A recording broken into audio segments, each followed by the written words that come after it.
Jeg hedder Anders Rahbek, og vi er på Herningegnen. Vi driver Frølund Agro ApS. Vi har en griseproduktion plus noget planteavl. Vi indkøber 7 kilos grise, 38.000 styk, og slagter ca. 22.000. Og driver 650 hektar med planteavl.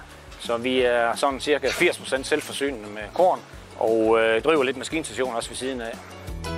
Jeg startede jo i 88 og har egentlig haft sammenhandel med DLG, siden vi startede i 88.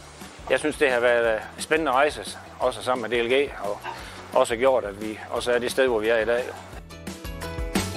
Vi har brugt Nutrispar nu i lidt over 2 år, og det har egentlig været en positiv oplevelse. Vi gik jo også ind og for cirka et år eller 1,5 siden og begyndte at kigge lidt ind i ESG. Hvor var vi henne med vores landbrug i det her? Og det er jo så særligt miljødelen, vi har fokus på. Og ret hurtigt, når man begynder at dykke ned i det her regnskab, så finder man jo ud af, at sojaskroen er jo en belastende faktor, når vi snakker grisen og det, de udleder. Og vi har eksperimenteret lidt med at justere på sojaskroen og vidste ret hurtigt, at det koster jo kødprocent. Og der er mange penge i kød.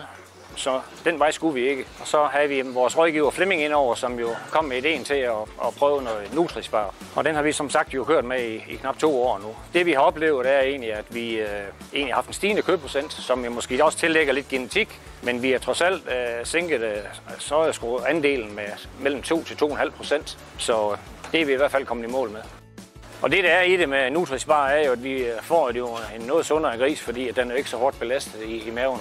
Sojaen er jo ligesom kilden til at give den noget protein, og der lukker vi ligesom op for, at den udnytter noget bedre ned igennem maven, så vi ikke får de samme affaldsstoffer ud. Og det gør jo, at vi jo virkelig gør miljøet en tjeneste også i det her. Nutrispar anvender vi fra grisen af 30 kilo og så til slagt. Det er jo der, vi har den største belastning på det omgivende.